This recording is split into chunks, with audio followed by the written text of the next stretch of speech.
ఈ కథ నీకోసమే, చాలా జాగ్రత్తగా విను. అనగనగా ఒక ఆక్వేరియం షాప్ ఉంటుంది. ఆక్వేరియం షాప్లో చాలా కలర్ఫుల్ ఫిషెస్ ఉంటాయి. Like blue, yellow, green, black, white, gold fish, అలా చాలా టైప్స్ ఉంటాయి. అలాగే అది చాలా బిజీ షాప్. రోజు చాలామంది జనాలు వస్తూ పోతూ ఉంటారు. అలాగే ఒకరోజు అన్ని ఫిషెస్ని కొనుక్కెళ్తూ ఉంటారు. ఒకరోజు అన్ని ఫిషెస్ అయిపోతాయి. ఒక ఫిషెస్ ట్యాంక్లో ఒక చాప ఉంటుంది. దాని కలర్ గ్రే. ఎందుకు అన్ని ఫిషెస్ అయిపోతున్నాయి కదా, దాన్ని ఎందుకు ఎవరు కొనట్లేదు అని చెప్పి ఆ ఫిష్ చూస్తూ ఉంటాయి. బాధపడుతూ చాలా డల్ అయిపోతుంది.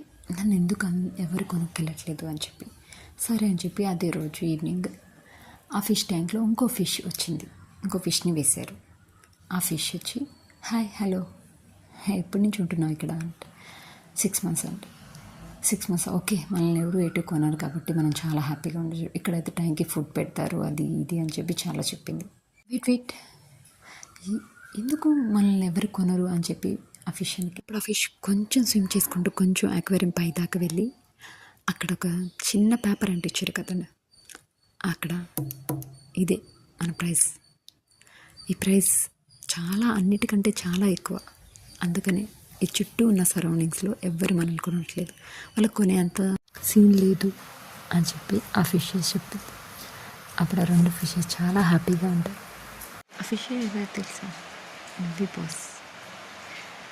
Don't compare with others. పక్కన వాళ్ళ వాల్యూ వాళ్ళకి ఉంటుంది, మన వాల్యూ మనకు ఉంటుంది. వాళ్ళతో కంపేర్ చేసుకుని మన వాల్యూ లెస్ అని చెప్పి మనం అనుకోకూడదు కదా. Be gone with your own way. Be happy, be strong. That's it. Thank you.